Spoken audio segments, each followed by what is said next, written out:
Happy Sunday. Why does this thing look blurry? How's that? Yeah, much better.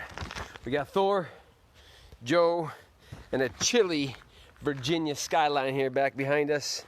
The sun's trying to peek through here. Finally getting some nice, warmer weather. Crank up my brightness on here so I can see you guys on there. We just finished up with our meditation here this morning. Wow, powerful insights. Grandma came through. Both of my grandmas came through. I got Grandma Hill, Grandma Shermer. Grandma Shermer is definitely one of my guardian angels. She's come through a lot through meetings and stuff like that. So for those of you that believe, that definitely has been transpiring. We've been getting messages for years. But this morning's meditation, wow, my body was vibrating at a crazy vibration when I started speaking about the grandparents' love. What's up, James? Good to see you, brother. Grandparents' love, James, right? When we were kids growing up, grandparents were one of those people that gave you unconditional love. They weren't expecting anything. They weren't scolding you. They weren't trying to discipline you. All they want to do was give you love. So they came through in this morning's meditation, man. It was absolutely powerful. I don't know how many people logged in through the call here. I posted it on my timeline. I don't know if you got on that, Darren, or not, but that was a powerful meditation. We went for about 30 minutes, and then we shared some of our insights afterwards. I switched over from the one mind app just back to the phone call, and I think the phone calls is better because I can absorb the energy of the people on the call. And it was powerful, man. Holy cow. Great insights. I know Sarah was on there. A bunch of people logging on there. Robert just shared some insights on there. One of the things that came through in the message was, you are the director of your movie, and Robert Aguilar is on his way to shoot a movie. So there are no coincidences in life. As you start to understand how energy works and everything is energy and we are all connected, was one of the messages that I heard this morning during my meditation, was that the linens that we're wearing on our clothes, somebody made those things. And then they came from somewhere, and they were all threaded together, and they were part of the ground where the Mother Earth grew the cotton that grew, made the fiber. So somewhere along the lineage, we are all connected. We are all one. Hello, Marley. Good to see you. I'm loving your pictures of Jake and the pups, Kobe. But the oneness was the message this morning when I was doing my meditation before the actual group meditation. And we are all connected. We are all part of the whole. And once we understand this, it's a game changer. What's up, Ernie? Good to see you, brother. Hope all is well up there in cold Connecticut. But it's all about, and Ernie knows this as well because he has a bunch of kids and a wife. And even though we give birth to our kids, the neighbor's kids are part of us.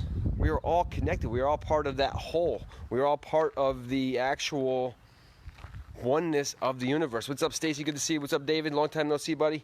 So we just got off a group meditation here. We had about 6 to 10 people on the call. I did record this, so I will be posting this in the Rise as One group.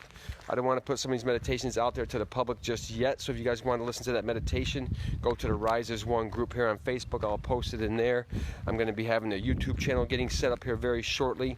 We're going to have some of the meditations on there. I think some of them are already on there. Go to Joe Shermer on YouTube and subscribe to my channel.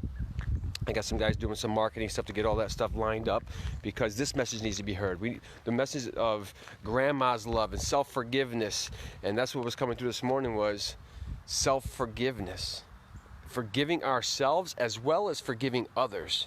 I recall very vividly when the shooting happened down in the South Carolina church, the first thing the parishioner says is that we forgive the shooter because they know their level of consciousness, their level of awareness is so high. The average person goes, how dare they? I need to get back at them. Eye for an eye. But they've been doing that in Iran and Iraq for the last hundreds of years fighting. It goes nowhere. It becomes an endless cycle of violence, hate. But once you understand we're all connected, forgive those people. They are just downloading the negative energy from the universe. Ultimately, they're taking in all this news. They're taking in all this content. The kids are feeling it, and they're feeling all this negative energy, and it's building and building and building until eventually they snap. Many people can't handle that kind of energy. So we have to be very cognizant and very aware to make sure what energy that we're sending out into the universe. So consciously today sending hate, or are you sending love? Are you sending hate? Are you sending love? Are you sending getting back at the person? And I know women, especially are like elephants. They remember stuff from, I remember an 8th grade, that bitch called me fat. And they hang on to that when they're 40 and 50 years old, hanging on to that negative energy. I get it. It penetrates the soul. It hurts. It's calling you stupid, calling you ugly, calling you dumb. All those things that we were called over the years, you actually became it. I was reading something else this morning about a woman was talking about, I'm going to have a beautiful husband, I'm going to have all these great kids, and I'm going to give them the life that I didn't have. And what do the kids end up doing? Getting the same exact life that you had. Because you didn't let go. You didn't surrender. You didn't forgive. And that inner critic that's always chirping in your ear, telling you that you're not good enough, not pretty enough, not rich enough, and all these other negative emotions, you become that unconsciously. That's why Rise as One, The Spiritual Awakening is a must-read book for many of us. I go back and still read some of that stuff. I'm like, man, that's some good stuff. Where'd that come from? So when I wrote that book, that was just channeling the messages. So if you haven't got that book yet, I suggest you go to Amazon this week, pick up Rise as One, The Spiritual Awakening. It's going to talk about how did you become awakened? How long did it take me to get to the space of awakenedness?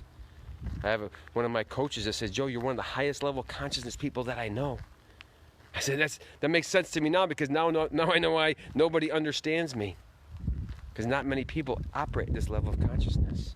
But my intention for you is to understand slowly over a long period of time to elevate your consciousness, your awareness, to be cognizant of what's going on and why you should forgive yourself first and then those around you second, because they didn't know any better. They're doing the best with what they knew, just like our parents. They did the best with what they knew. Jared knows this. Patricia knows this. We don't have to blame and complain and be the victim any longer. We played that game long enough. Time to let that energy go. Let grandma's love energy come into your body, which came through today's meditation. I did record that. I will be posting that in the Rise as One group. If you want to listen to that meditation, it's free. It's to help you, to help yourself. A lot of insights were coming through. We had some people share afterwards. You'll hear their comments on there. I know Sarah had a great share. Robert had a great share. But ultimately, we have to let go of that energy, because everybody around us is absorbing the energy that we're exuding. Our actions, our words, everything that we do in this life, they are absorbing all of it. It's up to us to break the cycle.